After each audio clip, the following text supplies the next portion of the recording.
You're listening to Theater and College Hoops. I'm Subbi. Alongside me, as always, Taylor Dammel. Taylor, last episode, I after the intro song, I was like, welcoming back our friend Taylor Dammel. I was like, this guy's the co-host. I don't know why I Well, was introducing you as like a guest. there was a several week span there over the holidays that maybe I wasn't a co-host. So I don't blame you for that particular introduction there. You're fighting through a cold right now, which I really appreciate. You How you know, feeling? life just goes on, man. People get sick. That's just life. You got to play hurt. Especially when you have a 4.5, 5 month old at home, things be things be happening. Noses be running. So that's just how it goes sometimes. Roast be soaring. Yeah, I get it. You're right. You're right. I don't get it actually. I can appreciate it though. But glad to have you back, co-host Taylor Dam will always by my side. We're brought to you by Belly Up Media. Go download, subscribe, rate, and review us on whichever device it is that you use. Your college hooper of the day, I'm gonna go with Jacobin Brown from Texas. Jacobin Brown was a former guard there for the Longhorns. I may have used Jacobin Brown a couple years back. We've been doing this pod now for a while, Taylor, and so there's going to be some times where I might recycle some players, but nonetheless, Jacobin Brown's still a big pull, a pretty random pull. He's played overseas, had a nice professional career, and he was also a all Big 12 first team member. Jacobin Brown ran the point, a little bit of guard there for the Longhorns. I liked him in college, so he is your college hooper of the day. Check out the website at theaterandcollegeHoops.com and make sure to follow me at CBB Theater to find out where the theat is. You should also follow Taylor at Taylor Dammel. Let's open the curtains. Taylor, welcome back again.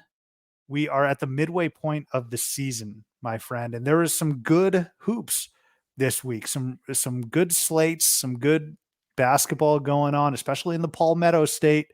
Tuesday night, Clemson loses in double overtime to Georgia Tech, and South Carolina, they end up losing to Georgia in a knockdown, drag 'em out type of game. But there was just a lot of good hoops. Did anything stand out to you before we dive into what we're going to dive into today? Yeah, I mean, as we've talked about before, unless you're maybe the number 2 or number 3 team in the country, it's hard to win on the road. We saw Baylor go down, a game we discussed on the last episode. They went down on the road to Kansas State in an overtime game. New Mexico loses to Utah State, beats Utah State at home. Cincinnati takes down a ranked TCU team, so on and so forth. So Iowa State goes on the road to BYU, loses. These are all ranked teams that lost on the road. Kansas dominated. Purdue dominated that rivalry game against Indiana. But, I know it's not going out on a limb to say that, in mid-January, it's hard to win on the road in conference play. But over the last 2 weeks or 10 days, I should say, not only is this happening, but it's happening 4, 5, 6 times, seemingly a day in college basketball where a ranked team is going on the road and losing. So it's one of the reasons why we love this sport for sure. But just something that's notable there is, especially in some betting lines, because as we've discussed, oftentimes those ranked teams are favored on the road, and those home underdogs are definitely looking pretty at this point during the year. They are for sure. But to go back to one of your last picks, you went 2-1 last week, by the way. We're going to get to the betting segment a little later. The one loss, the most shocking one, I would say UNLV straight up beats Boise State on the Yeah, road. And so ridiculous, just ridiculous. you couldn't go 6-0. The betting gods wouldn't let you go 6-0 over the last 2 picks. But So what I'll frustrating. say, So frustrating. Like, especially because of this last 6 games that we bet on, that one was kind of like in my mind, was like the most for sure one. probably should have been a slam dunk, right? Yeah. Yeah, right. But it's so funny because, Taylor, there is this rhetoric about it's tough to win on the road, and that's 100% true. No doubt about it. But 2 of the longest active home winning streaks have been snapped this season. So Providence lost. Now, of course, they were missing Bryce Hopkins for a half. And then Boise State just had they supplanted Providence with the longest home winning streak, and they just lost to UNLV. So I understand it's very difficult to win on the road, but we've just seen two of the longest home winning streaks come to an end. So it's not impossible. And the teams that perform the best at home, they're even still vulnerable. It's been a wild, wild year. And I feel like a lot of people always say this every single season, but this tournament is going to be insane. Like, we've got the Mountain West that's better than some power conferences. I think the Mountain West is better top to bottom than the Pac-12 is, right? You've got some really good mid-major teams that are streaking. Like, they haven't lost since the first couple games of the season, like a GCU or a Samford, right? And then you got the big dogs who are occupying the top 10. You got Tennessee, you got Purdue, you got Kansas, who just got really, really right. And then, of course, the Big 12 top to bottom. It's a ton. There's just a ton going on. But the big thing that stood out to me, Taylor, and this is going to dovetail into our predictions, is Clemson. I know I started off the episode with this, but Clemson is just doing what Clemson does. If you fall in love with Clemson prior to the ball dropping in Times Square, prior to Dick Clark's New Year's Rockin' Eve, prior to Andy Cohen and Anderson Cooper showing up drunk on our TV ringing in the new year, if you fall in love with Clemson prior to all of that, you're a dummy and you have nobody to blame but yourself. And in terms of predictions, I'm going to get us started off on the right foot. When they were hot in November and December, I said, I'm going to hang tight. All right, I'm going to hang tight because this is what they do. They just fold and flounder, because we talk about their seed line, not even if they're going to make the tournament. We start talking about seedings like around Thanksgiving and approaching Christmas. And then January and February, they just stop playing basketball and they missed the entire tournament. Taylor, before I get your thoughts on Clemson, let me just read you some stats from Heat Check, our good friends over at Heat Check, Eli Becker. Thank you for actually putting out the stats, because it wasn't just a feel thing for me. I was like, I know for a fact these guys fold like a tent come the new year. I just need some numbers. So here are some numbers for you. Since 2014, they started 13-4. They finished 10-9. 2015, they started 8-4, finished 8-11. 2016, they started 12-6, finished 5-8. 17, 11-2, finished 6-14. 2018, they started 14-1. They finished 11-9. 2019, they started 10-3, finished 10-11. 21 started 9-1, finished 7-7. 22 started 9-4, finished 8-12. And 23 started 15-3, finished 8-8. Stop buying into Clemson. You don't have to jump into the water. Wait till they prove it in January and February. Totally, because they really, this year included, gave you a lot of fool's gold there early in the year, beating a Boise State. They beat Alabama. They beat South Carolina. They beat TCU. Even Davidson's not a bad team to beat. But then you look at their losses; they're not bad losses. Losing to Memphis is not a bad loss. Losing to Miami, North Carolina is not a bad loss. It's just that you can't do it all at once here. Like we can't. They've essentially lost what? What did you say? What was the stat? 5 of their last. They've lost 4 of their last 7. 5. Yeah, and then 5 of their last 8 games. So it'd be interesting if they would have lost to Alabama, Boise State, and whoever in South Carolina earlier in the year, and then turned around and beat Miami, North Carolina. Then we'd be in a whole different discussion. We'd say, "Oh look, Clemson, not your father's Clemson team. They're actually ramping up into January." So I guess timing is everything, right? And this certainly doesn't set you off very well for conference play. Now, like I said, they had some okay losses, but losing at home to Georgia Tech is not one of those okay losses. That's a rough one, especially giving up. What did they give up? 93 points at home, I think was the number that they gave up. So no, there's not a lot to like right now. And at this point, it's kind of is a dumb thing to say, but the only thing they can do to turn around and impress me is like win more games, right? Like win 8-10 more games, but there's nothing that I'm looking at that I'm like, oh yeah, they played these teams close or whatever.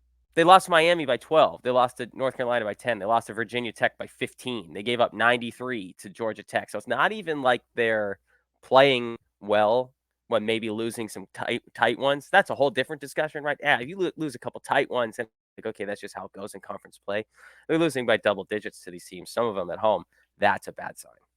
Yeah. So when I look at Clemson, their goal should be just to make the tournament. Okay. Like I've scoffed at people talking about seed lines, but right now their goal should be to make the tournament. They do have some good wins. I'm going to give them credit there. The names you mentioned, those are really good wins. Bama's a lot looking like a great win.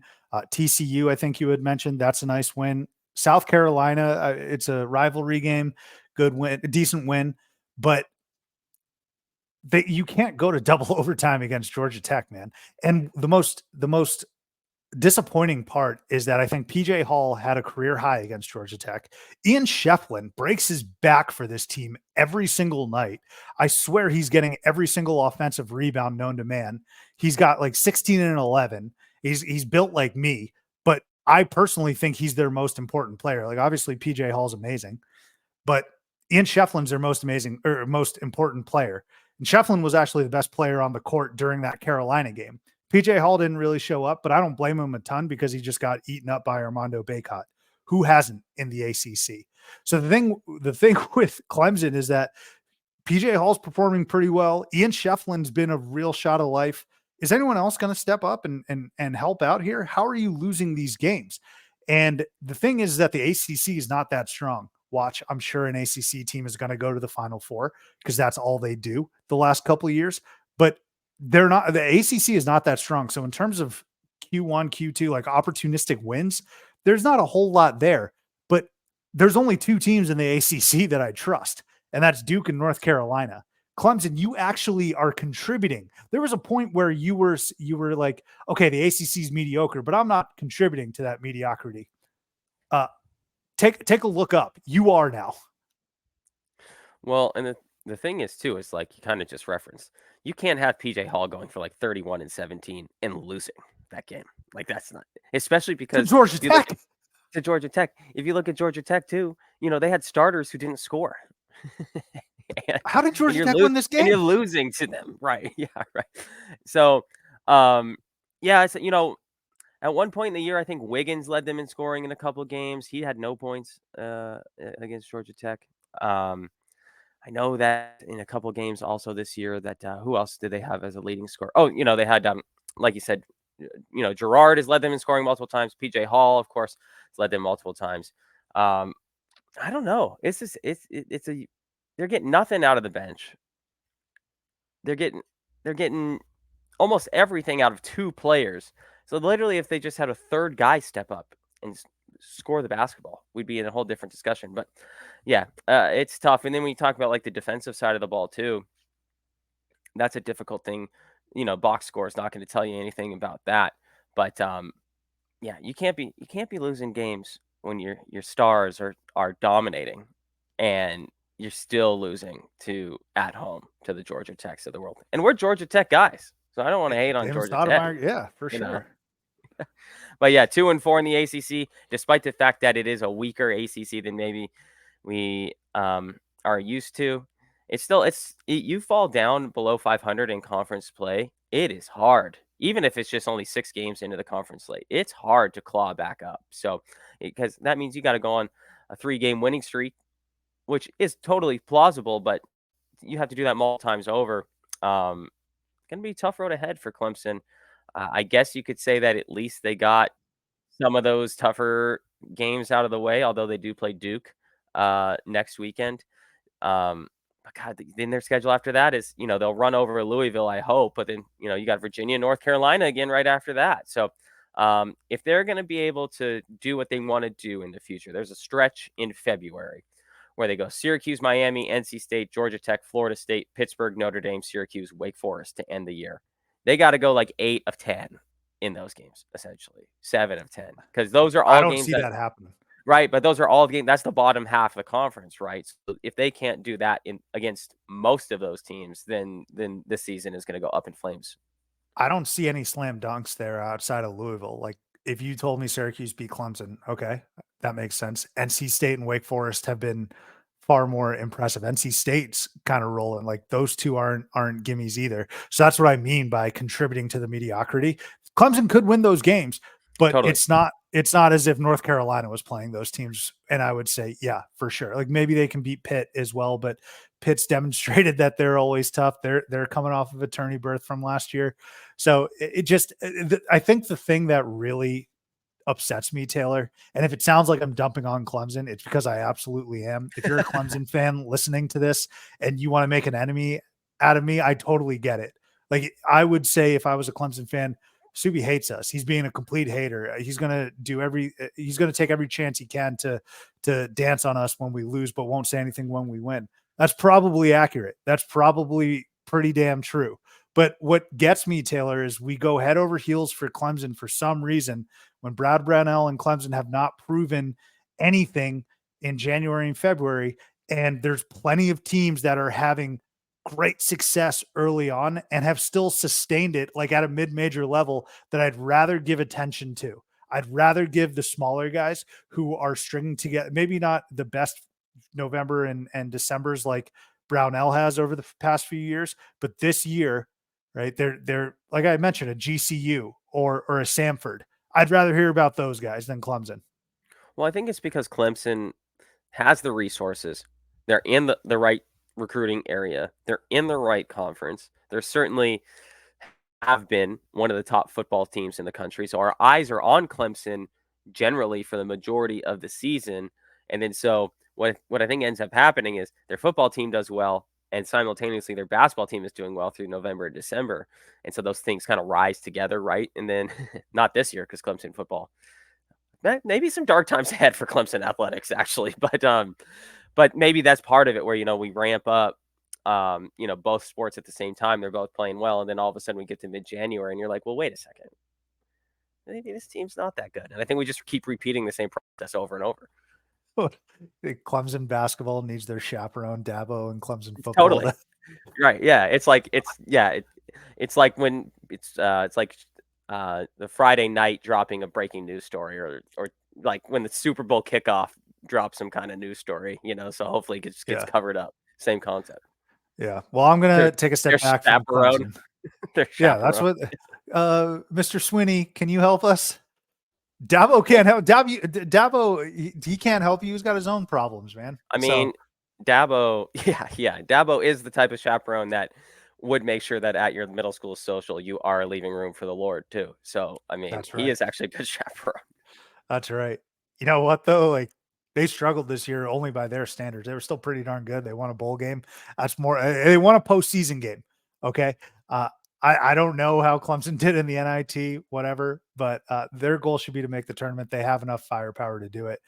Get right. So I'm going to take a step back, stop dumping on Clemson. But the reason I brought them up, Taylor, is because that was one of my predictions in November that I felt good about. Let's revisit now some of our off-season predictions, okay? We're at the midway point of the season, man. First of all, take a step back, breathe a little bit, but we're at the midway point.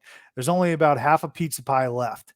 So I want to revisit some of our preseason predictions, T, and we're going to categorize them into 4 buckets. All right. One bucket is going to be up in flames.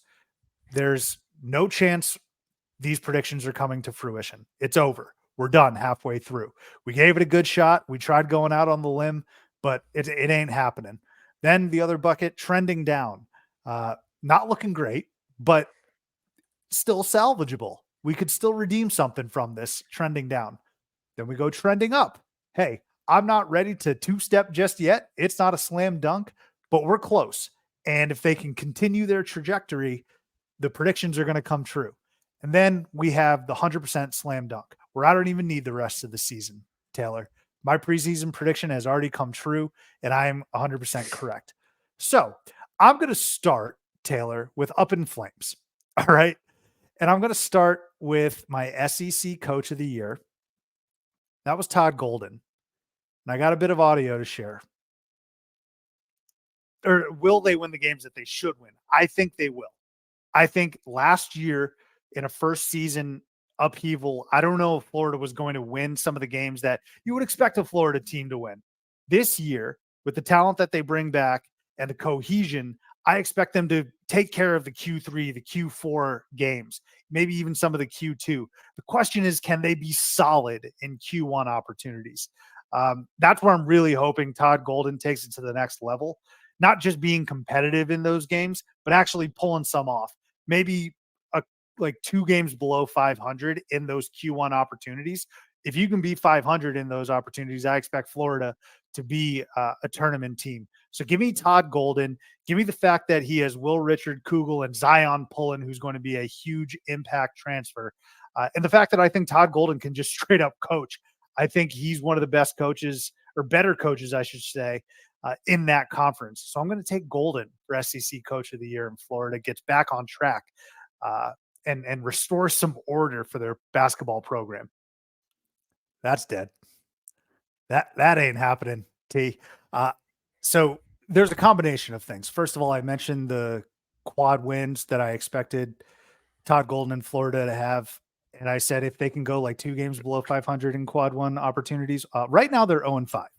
All right. They have not won a quad 1 win. Now, I was correct in terms of them taking care of business quad 2, 3, and 4. They only have 1 quad 2 loss, and that was against Virginia. But they're 0-5 in Q1. And I think they have 6 more opportunities left. And it's not looking great because just a couple days ago, they got demolished at the hands of Tennessee. So that's one component as to why this is up in flames. But number 2, Taylor, the SEC has teams from all over the place that just have coaches that are way more in line to win this award. And that's Mike White at Georgia. That's Lamont Paris at South Carolina. That's Chris Beard at Ole Miss. That's potentially Rick Barnes, who I don't think will win it because he's just so old and has so much cachet, and everyone expected Tennessee to be great. But Rick Barnes is more deserving than Todd Golden. John Calipari is more deserving than Todd Golden. I cannot sit here in good conscience and say that there's opportunity for Todd Golden to surpass those folks. SEC Coach of the Year was a very bad pick. Was it worse than mine? What do you got? I mean, mine was Muss. They suck. That's too. a good question. Yeah, right. I mean, the SEC has been better than we anticipated to be this year, and we picked like the only 2 teams that were worse than anticipated in the whole conference. So is that not an accurate statement? No. Like it was between Florida, Arkansas, and Texas A&M have all been severely disappointing, and we picked 2 of them. Yeah, I mean, it's not like we were going to pick Missouri or Vanderbilt to do anything in conference. Missouri's a little maybe worse than I anticipated, but we didn't have any, Vanderbilt we certainly weren't going to pick, but we literally could have picked like 8 or 9 other options and could have said, hey, that's still alive. Nope. We picked pretty much the only 2 that are completely dead in this conference. You're absolutely right. So that one's up in flames. My other one that's up in flames, Taylor, before I get to yours, Mike Woodson. I had him winning Coach of the Year. That's also not happening. I've tried my best to hold out hope for Indiana, but at this point, I'm just fulfilling an agenda. My eyes, the metrics, they're not good. They're very, very mediocre. They got taken to the woodshed at home by Purdue. And you would say, well, it's Purdue. No, it's a rivalry game. Indiana should be up for that and put forth a far better effort. Additionally, the Big Ten has pretty much surpassed Indiana this season. I think on the whole, generally speaking, in his tenure, Mike Woodson has done a pretty good job. But I was expecting some more wins and some progress from where he's been. They're kind of just stuck in neutral. Mike Woodson ain't going to win Big Ten Coach of the Year. I like, you got Northwestern who's playing pretty well. You've got Wisconsin. Greg Gard might have the inside track, even though they just lost to Penn State. If you want to just go with the dominant team and Matt Painter, feel free. Mike Woodson, that one's up in flames and it ain't going to happen. Well, so is mine in that conference too. Tom Izzo. Oh, okay. Tom Izzo was mine. I mean, they're 2 what are they? 2-5 in conference? 2-4 in conference?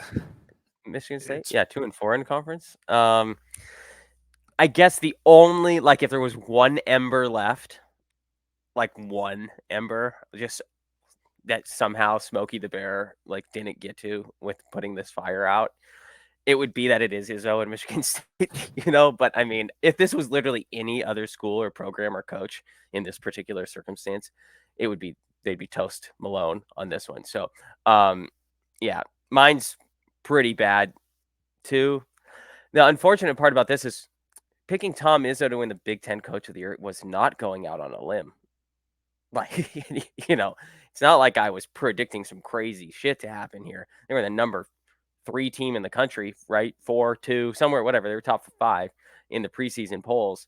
So I'm sure someone listened to our preview episode and was like, "Oh, wow, great reach for Tom Izzo there." And now it's like, wow, nah, I couldn't have performed worse on this. At least you went out on a limb for Woodson. I mean, they suck, but I mean, Michigan State, I wasn't even going out on a limb, and they're not very good.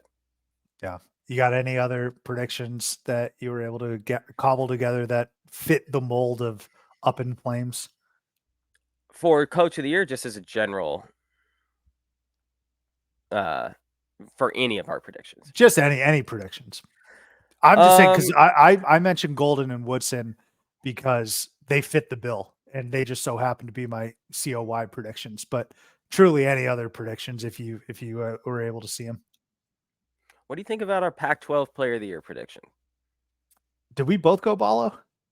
No, neither of us went Ballo. We both went Collier. Oh, Collier. That's completely in the garbage, but it's because he's hurt now.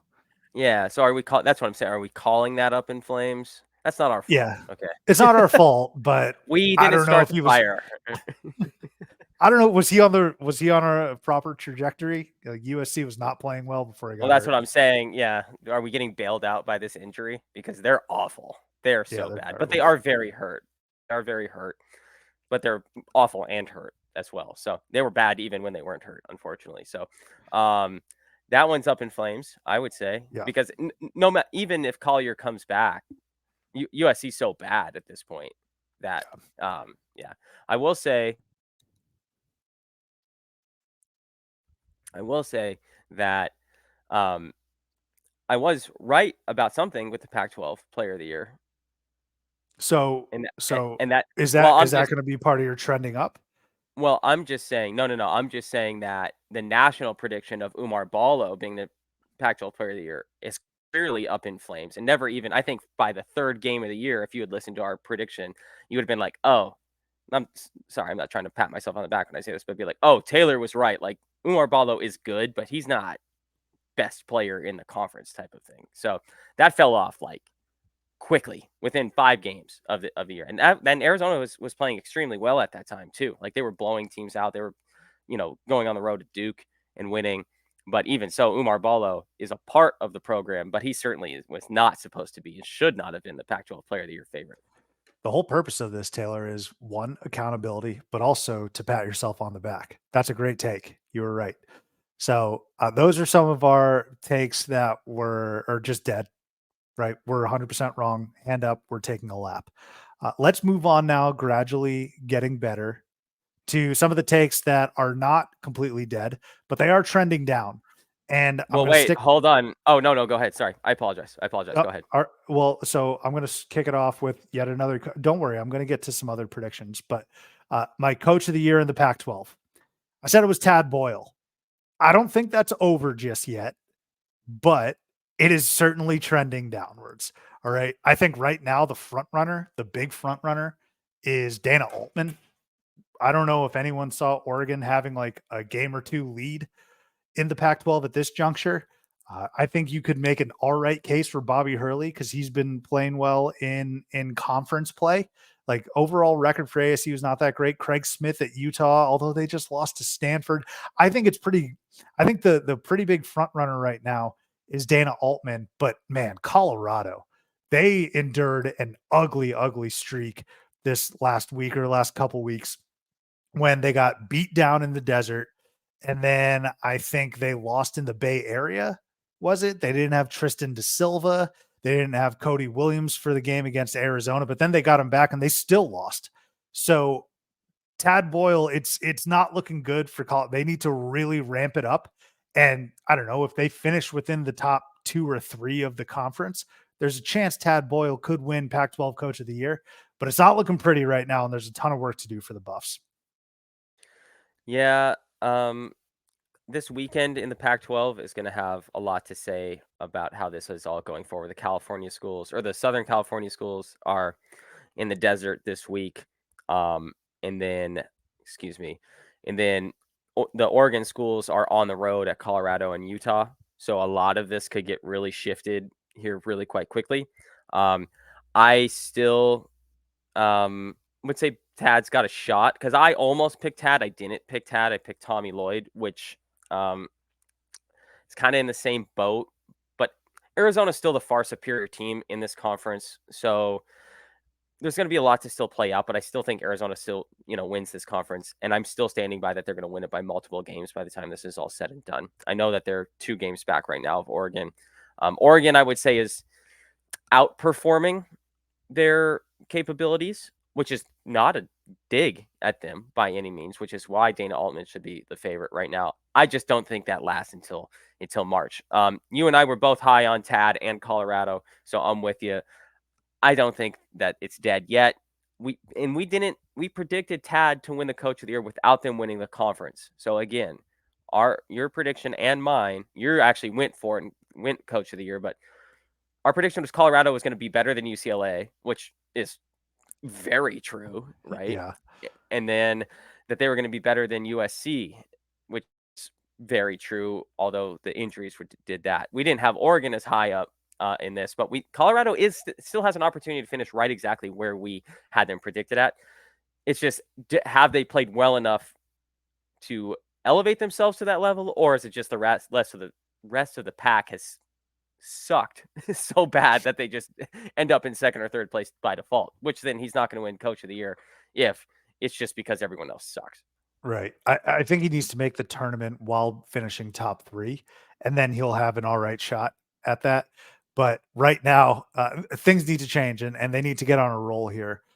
Do Colorado. So I had Tad Boyle winning Coach of the Year. That's trending downwards. The other one that I identified, I had Tyler Perry winning Big 12 Player of the Year. That's trending downwards.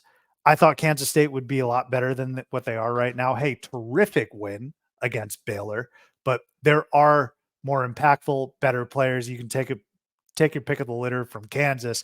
There's contributors from TCU, right? Iowa State's been pretty good. BYU, like there's so much talent in the Big 12, which wasn't necessarily a shock, but I just thought Tyler Perry would be standing out. I thought he would be doing what Wade Taylor's currently doing, who I also picked for SEC Player of the Year, and he had 40. I think that's in good shape. But Tyler Perry it's just been a disjointed, odd, clunky season for Kansas State, and that's why I want to see if this Baylor win's going to kickstart them.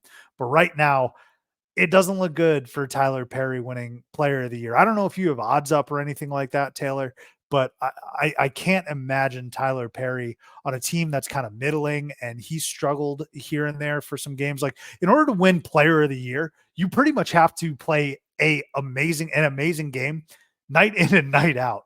And I think Tyler Perry has had too many pedestrian games this season where this pick of mine for him being Big 12 Player of the Year is trending downwards. He doesn't even have the highest odds on his own team.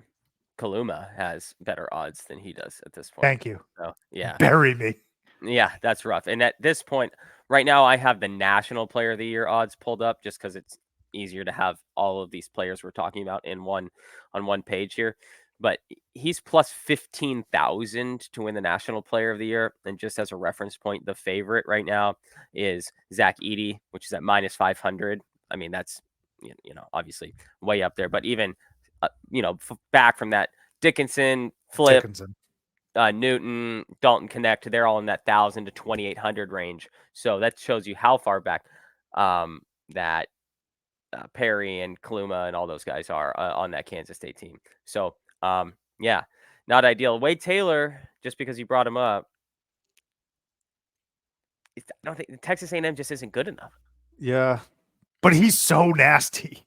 Like, he's exploded those last 2 games. He is, but he's still only shooting like 35% from the field. That's true. For the year. And that is one thing that I specifically said, if they're going to be good this year, he can't shoot like he has in the past. And despite the fact that his very basic box score numbers have looked good. He's still not efficiently doing any of this, and that was the No. key. Is that if he was going to win the Player of the Year in the SEC, and if they were going to be good, Texas A&M, that he was going to have to shoot more like 45% than 35%, and that's I'm not saying that it's all his fault by any means that they suck, but he certainly hasn't improved in the ways that they needed him to improve for them to be better than they are now. I guess it's just fun as hell to watch. You're right, though. You're Oh, yeah. absolutely Yeah, right. he is, but, like, he's kind of almost I don't wanna say he's Caleb Love circa, like, 2 years ago.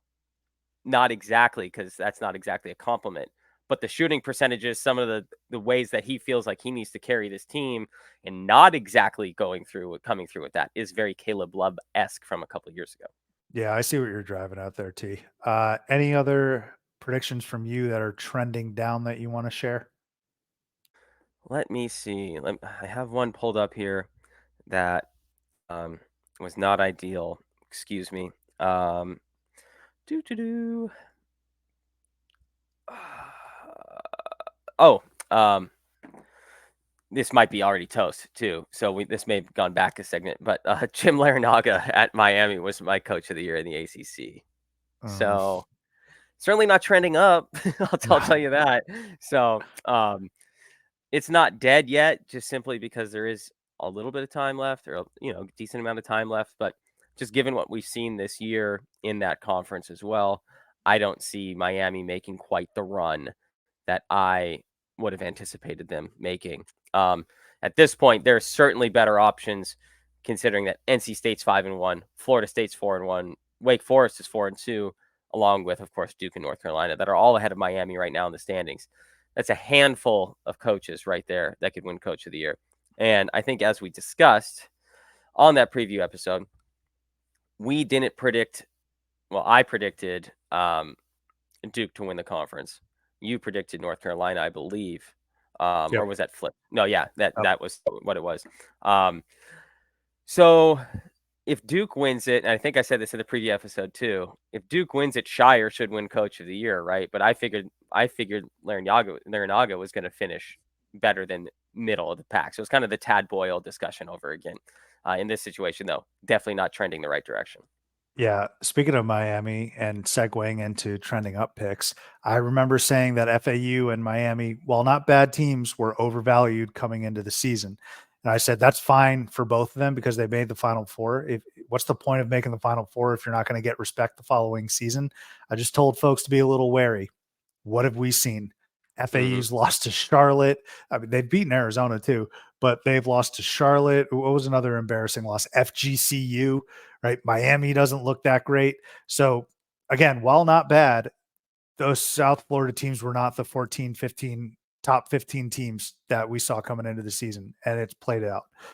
Go ahead.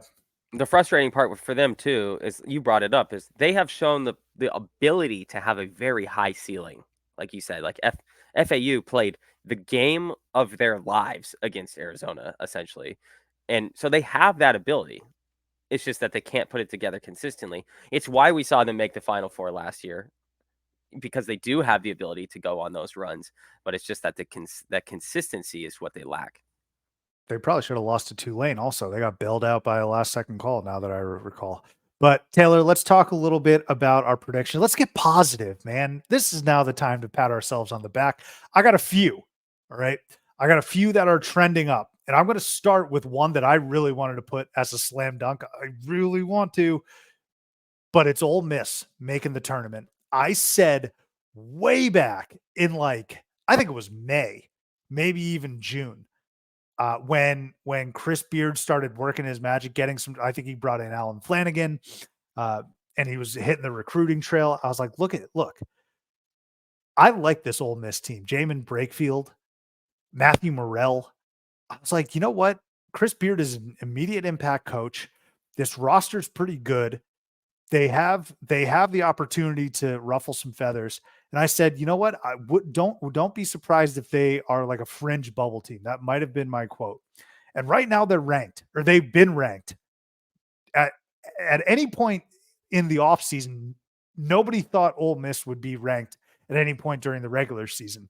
So me saying Ole Miss going to the tournament, it's not 100% there just yet. they could very well, like the wheels could fall off potentially. But I said they're making the NCAA tournament, and it looks very good. I think that's trending up, and I'm very proud of that one, by the way, because I don't think anyone gave two rips, two thoughts about Ole Miss, but Chris Beard's doing an amazing job. Immediate impact coach. So, some of the ones that we both picked that are trending the right direction are some of our transfer picks. Both like Caleb Love becoming more of a team player, speaking of him again, than he was at North Carolina is something that has certainly trended towards the right direction. We both picked Tennessee to win the SEC. They are trending the right direction still for that. We both picked Armando Bacot to win the ACC Player of the Year. I'm not sure if he's trending the right direction, but he's not trending down, right? So I'm not sure he's the favorite. I think Flip is probably still the favorite right now.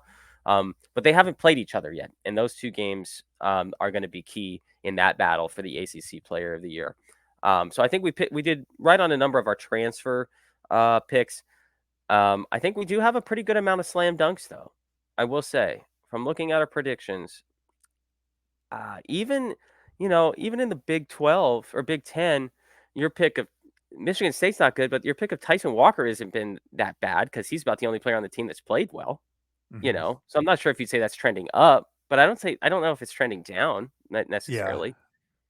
So we'll get to the slam dunks. I got a Yeah, I'm few not. other Yeah, trending ups that I want go to ahead. talk about. The next one, and I pulled up the audio from it, Taylor, but the next one, Rick Pitino. I said Rick Pitino is going to be coach of the year in the Big East. So here is that audio. This is when we had the crier on as well.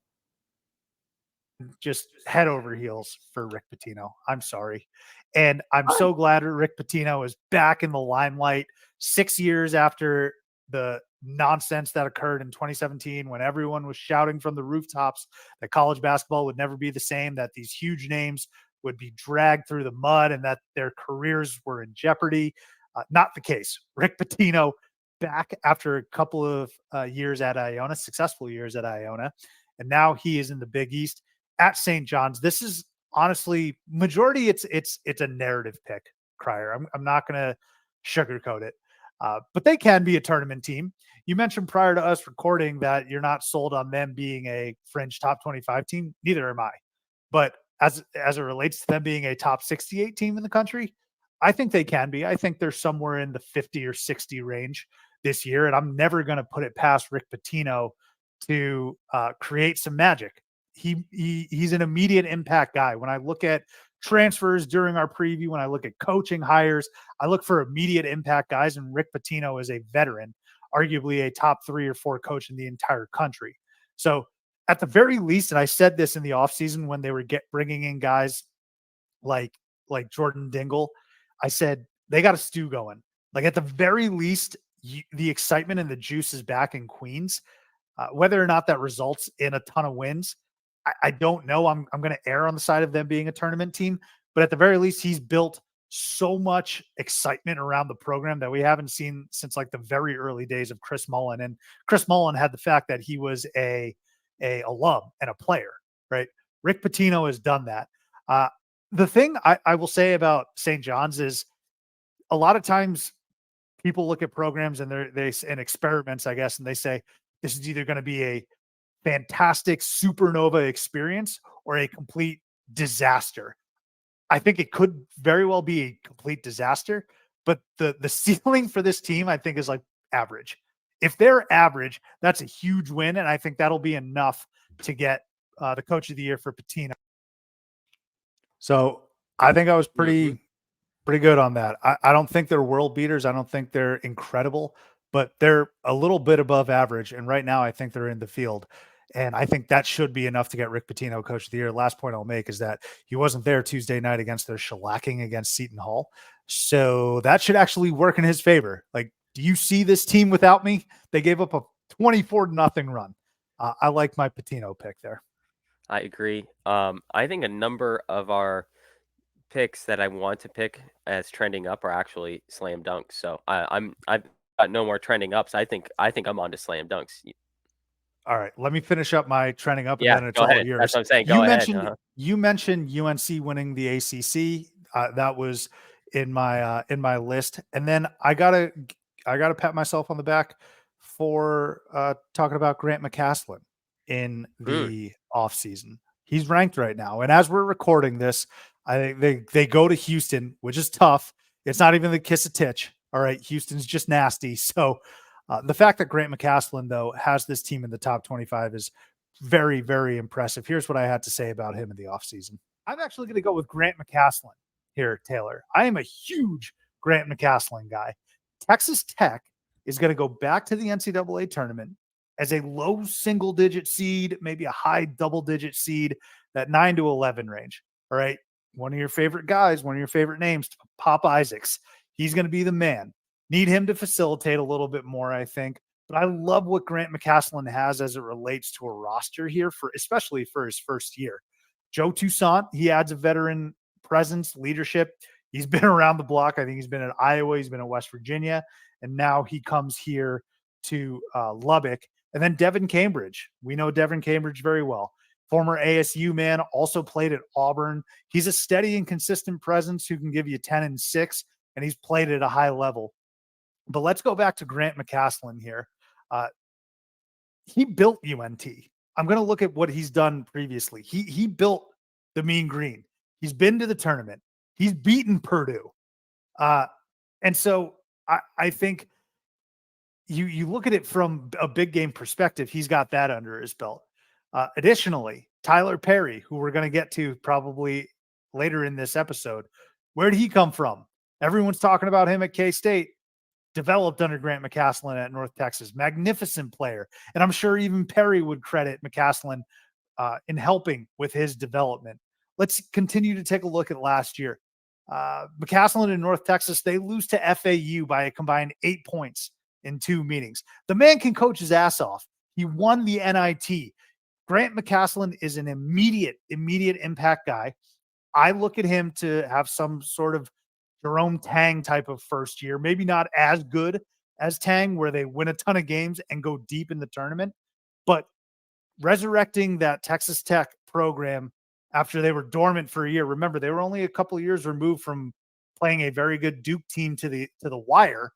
Paolo Banchero led Duke team to the wire. I think the places are there, or the pieces are set. So unpacking that very quickly, strike the Devin Cambridge stuff out. Unfortunately, he's hurt. That sucks. Tyler Perry, I know I used him as evidence of the greatness of Grant McCaslin, but I think I had also mentioned that I foresee them as like a 9 through 11 seed. I think that's very much trending in that direction. And Pop Isaacs has been great. So this Grant McCaslin pick, I think he could absolutely, he's in a prime position to win Big 12 Coach of the Year. I'm not sure there's any like crazy surprises coming out of the Big 12 where you're saying to yourself that coach should win it. And it does kind of give me a little bit of a remembrance or a callback to what Jerome Tang did last year, just on a less level. So I was happy with that McCaslin pick. Yeah, I mean, right now, as we're recording, they're in first place in the conference. As we're recording, is the like you said, they're going playing in Houston in about an hour Yes. from right now. So maybe, I mean, if we wake up or when people are listening to this, and they beat Houston, then maybe we move this to a slam dunk already, like retroactively here. So I don't want to say 4 games in, but if that's how it plays out, then I think it's a slam dunk. But no, you're certainly correct. Certainly trending, probably even more towards the right direction than, like you said, than we realized at the time. So that was a great pick on your part. Yeah. So in thinking about this, I think right now the coaches of the year, you can choose between Wes Miller at Cincinnati, Grant McCaslin, Mark Pope at BYU, and then Jamie Dixon at TCU. Maybe I'm forgetting some other folks, but those are the 4 teams where you're saying to yourself, man, these guys are doing really, really terrific work. But Taylor, I've hogged this quite a bit. Let me push this all over to you. Give me all your slam dunks. Go into as much detail as you want. I mean, you have just as many slam dunks as I do. So, um, and again, these are not things, just to remind people, like we can't call Tennessee a slam dunk because, like conference winners is going to be tough on this because there's still a lot of games left. But some things like player of the year is a little more slam dunk worthy. not that this was going out on a limb, but Zach Edey is going to win the Big Ten Player of the Year. Yeah. I think that's pretty much a slam dunk. I think that we predicted that like Dalton Connect would be a very good transfer for Tennessee.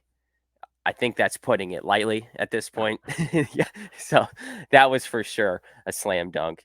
Real Who quick else? on Connect, did you see that stat the other day that he surpassed Chris Lofton for Yeah, most? friend of the program. Shout out. Shout out. Can we say that UConn winning the conference is a slam dunk? I know I'm kind of going against myself in saying that, but Who's their biggest challenger? it's probably as close as any conference would be to being able to declare that this early. Seton Hall, but they're better than No, Seton they're Hall. not. Yeah. No, they're definitely better than Seton Hall. Yeah, of course. Just But trying to then think behind if it, it's Creighton's not good. no. Nova's not good. St. John's. Marquette sucks for some reason.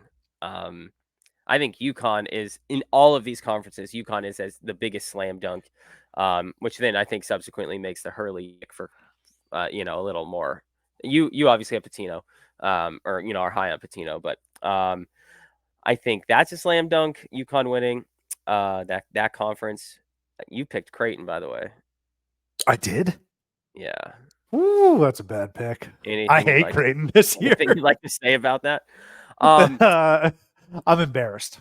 Harrison Ingram being an impact transfer slam dunk for sure. Yes. That goes without saying. Like I said, players like Caleb Love and Keshad Johnson for Arizona. I think they're still trending up because Caleb Love is the type that could shoot himself out of being an impact transfer. But I think those are my slam dunks at this point. What kind of slam dunks you got? Oh, Hunter, what do you think about Big 12 Player of the Year? Well, I said, no, yeah, we talked about that, right? Because Hunter Dickinson's probably has the best odds to win National Player of the Year out of anyone in the Big 12, correct? Is there anyone in the Big 12 Yes. that was higher than him on that list? No, he's second in the country. So Yeah. I think that's as close to a slam dunk as anyone other than Zach Edey. Yeah.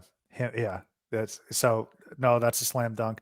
I'm gonna play the audio on the Ingram clip because great minds think alike. We talked about Harrison Ingram, but it is worth bringing up and going down memory lane on what we said about Harrison Ingram from Stanford over to North Carolina. Harrison Ingram is like a model of consistency. He wasn't a world beater at Stanford. He's a pain in the ass in the sense that he's going to get a bucket and he's going to get a rebound and he's going to make a big play every single time his team needs it. And there have been a lot of battles between Stanford and Arizona where Harrison Ingram was in the fold and in the mix. But I talk about consistency. Over the last 2 years, he's averaged 10.5 points, 2.3 turnovers, essentially the same number of fouls each game, same number of steals each game. Like his stat line reading of 21 to 22 to 22 to 23 is wildly consistent. And I expect that to be the case again at Carolina, maybe a small little bump, but I expect him to be a really impactful, solid contributor alongside, we've talked about the roster ad nauseum, but RJ Davis and Baycott and Elliot Cadeau for the eventual ACC champs. So I'm starting off with Harrison Ingram. Yeah. So we nailed that, T. And the small little bump that I was mentioning, I think last year he was averaging 10. He's got like 12 and a half, approaching 13. One of the coolest things I talked about with Riley Davis, him and why am I blanking? Seth Trimble were the only two that played the last 14 or so minutes against Clemson. Huge, big time get from Hubert Davis and Cormac Ryan's actually been a really good get for him. But Harrison Ingram's just playing so well for this team and he fits so well. He's perfect for the system that he's overshadowed the Cormac Ryan get. So definitely a slam dunk. And Harrison Ingram isn't going to be the guy that's going to light the world on fire necessarily. He's just like that perfect it's not even glue guy because that would be putting it way too lightly. He's like the connecting piece to that team. I would say, where they need his contributions to be an elite team like they can be. Without, they're good. With him doing everything that he needs, that's what makes them go. Baycott's going to get his all day long. He could be the only player on that team, and his stats would still be probably the same.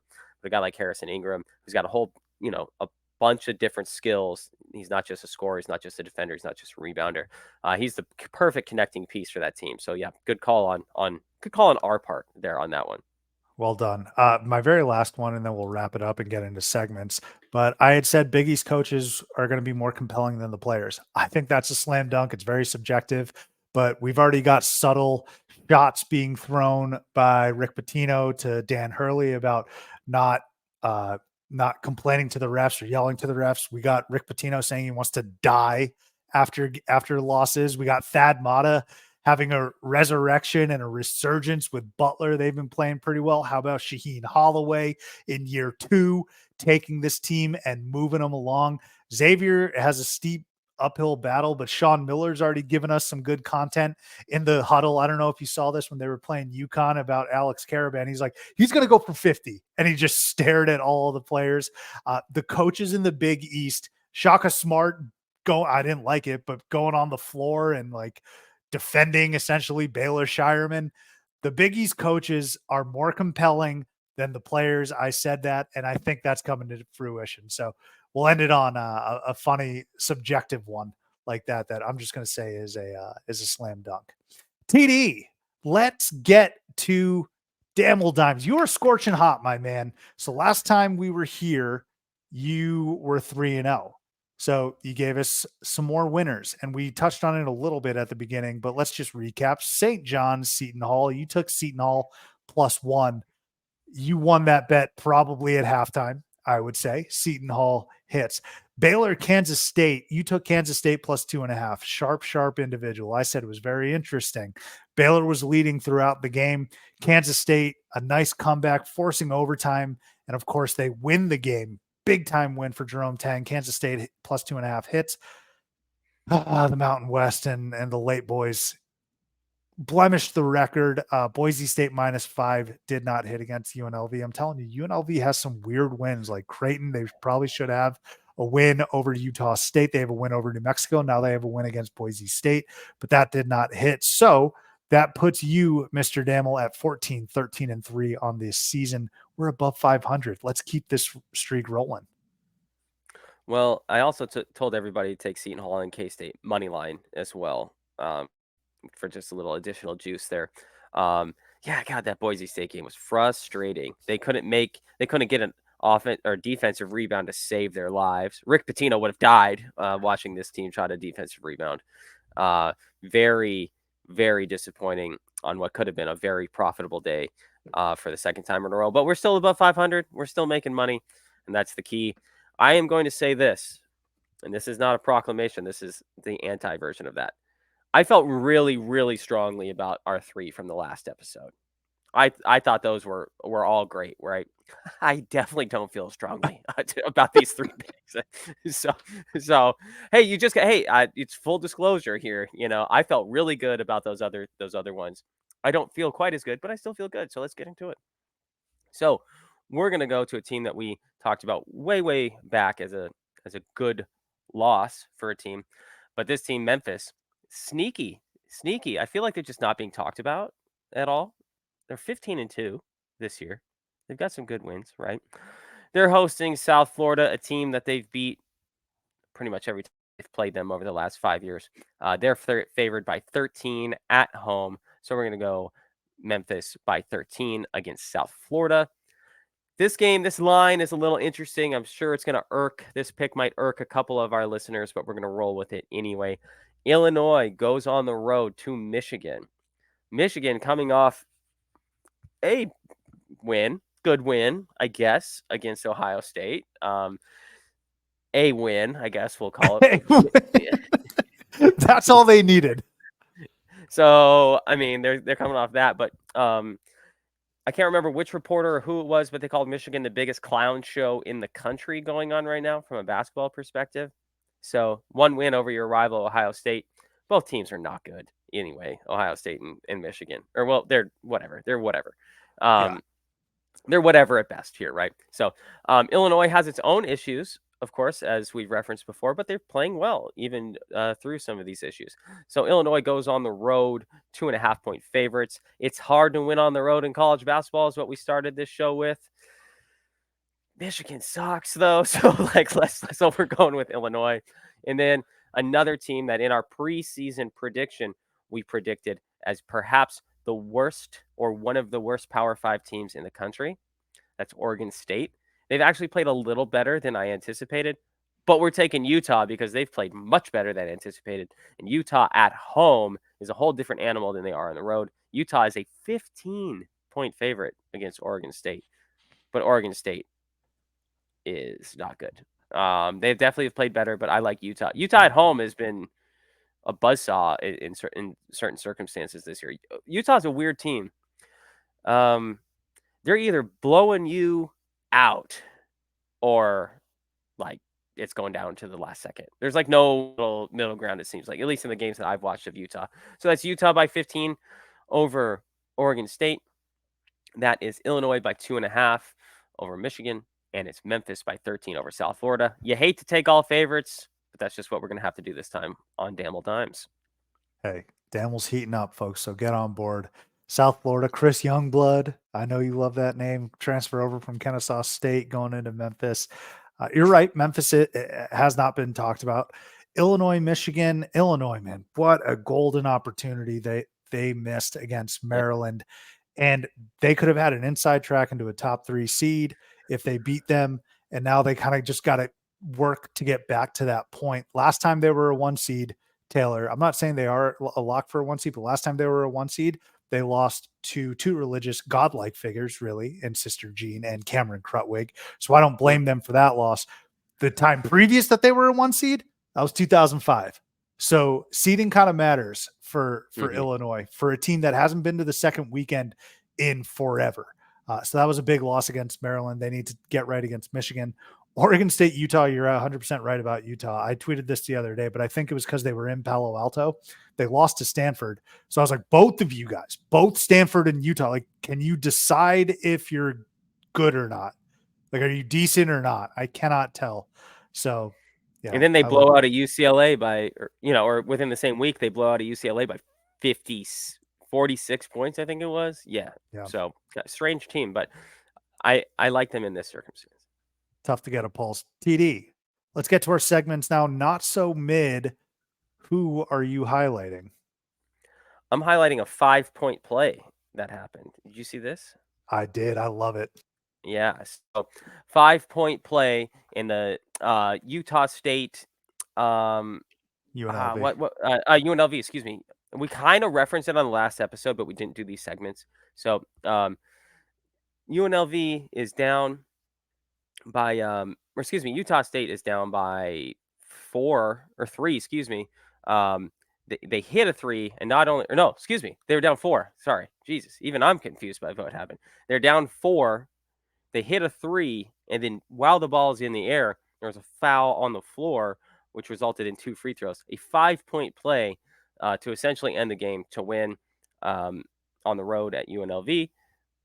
I can't remember the last time I saw that happen. I've seen it happen in some dumb high school games before, players not knowing situations and things of that nature. But yeah, to end the game on a 5-point play, that's not so mid. It was crazy. Absolutely crazy. And you know what? The chickens came home to roost, I guess, for Utah State because they got blown out by New Mexico. They played with fire in Las Vegas, went to the pit and lost. I love that you're calling that out. My not so mid is Samford. Samford, baby. They are 16-2 in the class of the SoCon. They went into Cullowhee last night and beat Western Carolina, another team that's been streaking. But Samford is red hot, man. They dropped their first 2 games of the year. One was against a pretty decent team that you may have heard of called Purdue, and that was on the road. And then they lost after that to VCU. Since then, 16 straight, my friend. They are 16-2. They are for real. They are going to be a team that I don't think anybody wants to play come March Madness. And the season started out for them in the college basketball space as them kind of being a joke no one was laughing at them. I think people were laughing with them. If you remember, Taylor, their super short point guard, whose name is escaping me, took a jump ball against Zach Edey. And everyone was like, oh, look at the height disparity. This is basically Aaron Judge versus Jose Altuve photo all over again. And we're all yucking it up, having a good time. Samford, they get blown out by Purdue. Ha ha ha. We'll never hear from them again. Wrong. Samford is rolling right now. They are not mid whatsoever. So keep up the great work in the SoCon there for Samford. All right. Let's move on now to your lane violation. What do you got? So this is going to be my sneaky way of doing two at once. I was going to pick Kim Mulkey calling out, giving Caitlin Clark a hard time for some reason. Oh, like But shooting? we don't have players that shoot 40 times a game over here at LSU. She's just every year is getting to be more and more of a crazy person, Kim Mulkey, though still a good basketball coach. But You're not wrong. what I am going to go with, though, is I'm going to go lane violation on ESPN on Martin Luther King Day when they brought up Martin Luther King's stats as if they would a player on the side of the screen. And January 15th, 1929, date of birth, August 26th or 28th, 1963, I Have a Dream speech. January 3rd, 1964, became first African-American named Time Magazine Player of the Year or Perfect Play Person of the Year. April 4th, 1968, shot and killed in Memphis, Tennessee. Like, this just didn't seem like the right. And then I'm going to dance around this quite carefully. The people they were panning to in the crowd were of one color. Let's just leave it at that.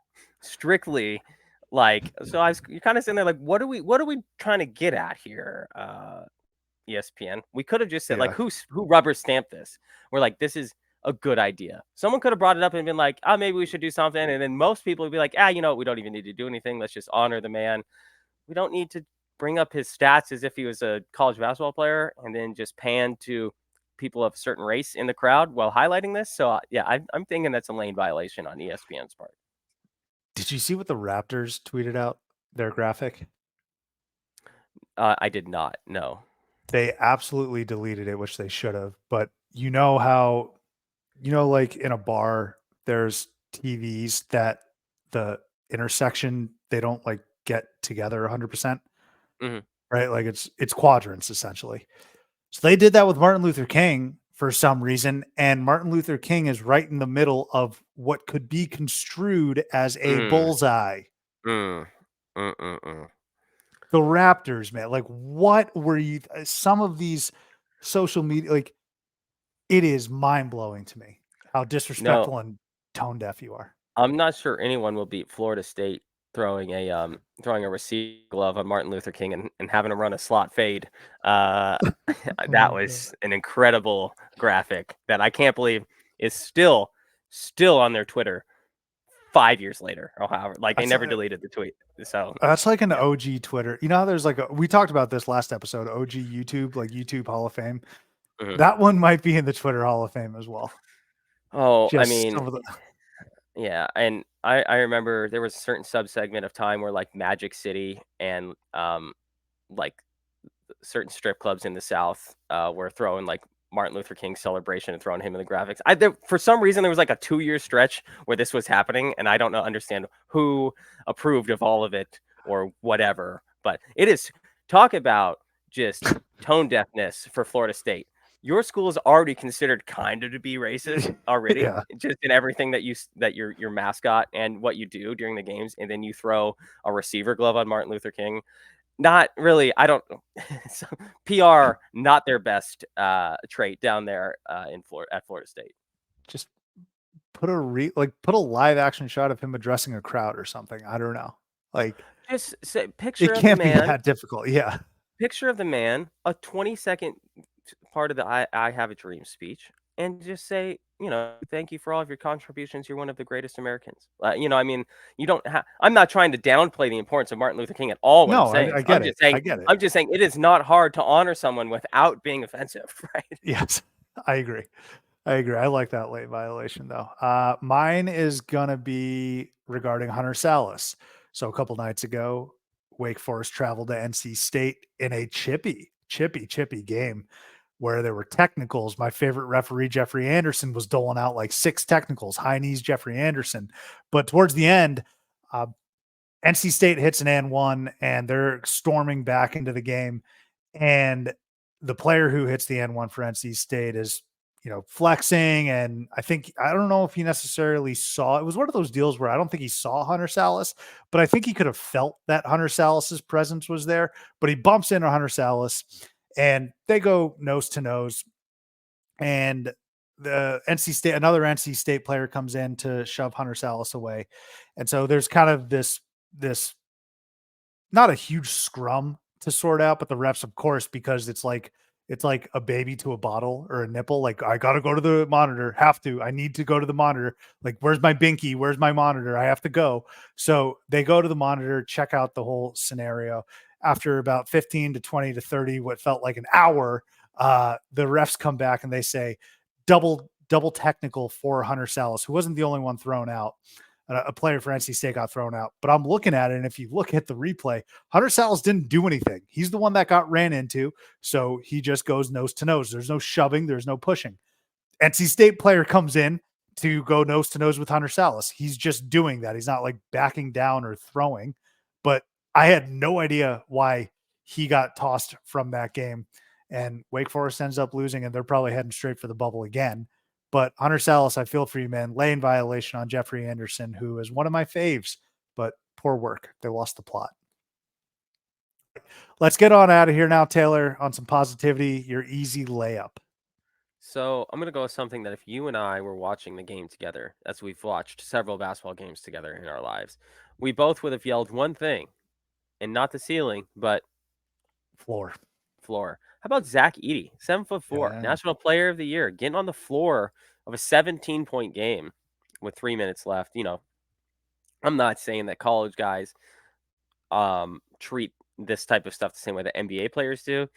You don't necessarily see NBA players getting on the floor that in certain situations, but I just say shout out to him for being the, what's the word I'm looking for? Kind of the example for college basketball players. Best player in the country, National Player of the Year, still getting down and dirty, up 17.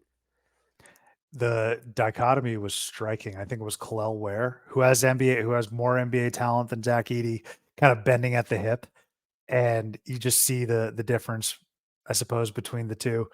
But at least on that play in terms of effort. But yeah, Zach Edey getting down and dirty. My easy layup real quick. I'm going to reference that NC State team again. BJ Anya, DJ Burns, DJ, big boys, the Big Boy Alliance. It just dawned on me that their names are somewhat similar and they have pretty similar physiques. My other easy layup real quick. Cincinnati. Really impressed with Cincinnati and Wes Miller, man. They were on the cusp of losing to TCU, which would have been their 3rd straight loss. But if you really look at the games and if you look at the scores, you know that they're competitive and they were in every single game. It would have been a ruthless, brutal 3-game losing streak because they lost by 1 to Texas. Because of a Max Abmas game winner. They go on the road to Baylor in a brand new setting for Baylor where people are still fired up, and they only lose by 3. And then you got to come home against TCU, who probably should have beat Kansas. They did beat Oklahoma. TCU, a top 20 team. And what does Cincinnati do? They force overtime. They're gritty. They're down in the mud, and they get the win in overtime to snap a mini 2-game losing streak. I like Cincinnati. Historically, I like them. I loved Kenyon Martin. I loved those jerseys. James Flight White. Those guys were fun. The Big East days of Cincinnati. So to see them now on an upward trajectory and to see what Wes Miller's been doing, this is some of his finest work. He's taken UNC Greensboro to a tournament, maybe a few, I forget. But this is Wes Miller's best season in Cincinnati, and he's doing it in the Big 12. They're competitive, man, and they might ruin a season, and they might end up on the bubble. So hat tip to Cincinnati. That's something I can get behind. Yeah, totally. And they were predicted to be bottom 3 or 4 in conference, I think, before the year. Yeah. So no, huge shout out to them. We're going to get on out of here, Taylor. That was a lot of fun revisiting some of our preseason predictions. We got a great slate of hoops this upcoming week, and then we will be back next week. But as always, thank you for listening. We'll catch you next time here on Theater and College Hoops.